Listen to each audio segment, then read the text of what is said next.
नमस्कार दोस्तों, देखिए हमको बहुत ठंडी लग रहा है। हाँ, धीरे धीरे बोलती है रही। ऐसे हम बहुत धीरे धीरे बोल रहा है। देखिए बहुत ठंडी लग रहा है।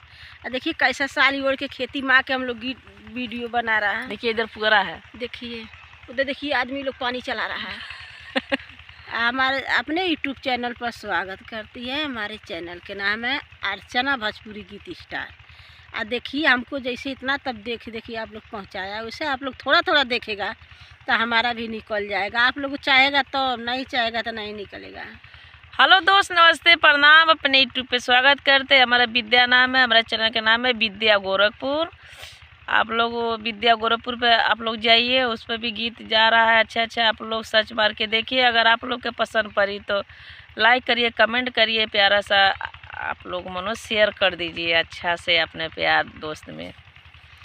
चला देखिए समधी के प्यारे बहिना, चला देखिए समधी के प्यारे बहिना, चला देखिए समधी के बहिना।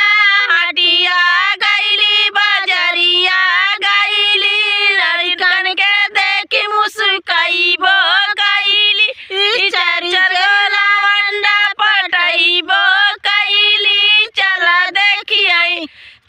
देखिए समधी के प्यारी बहिना, चला देखिए समधी के प्यारे बहिना, चला देखिए अगुआ के प्यारी बहिना, चला देखिए अगुआ के प्यारी बहिना, चला देखिए अगुआ के बहिना। हटिया गईली बजरिया गईली, लड़कन के देख मुस्काईबो गईली, चर गो लवंडा पटाईबो गईली। चला देखिए अगुआ के प्यारी बहिना, चला देखिए अगुआ के प्यारी बहिना, चला देखिए दुल्हा के प्यारी बहिना, चला देखिए दुल्हा के प्यारी बहिना, चला देखिए दुल्हा के बहिना। हटिया गईली बजरिया गईली, चर गईबो गईली, चर लवंडा पटाईबो गईली। चला देखिए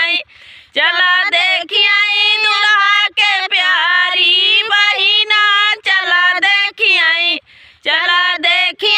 दुल्हा के प्यारी बहिना, चला देखिए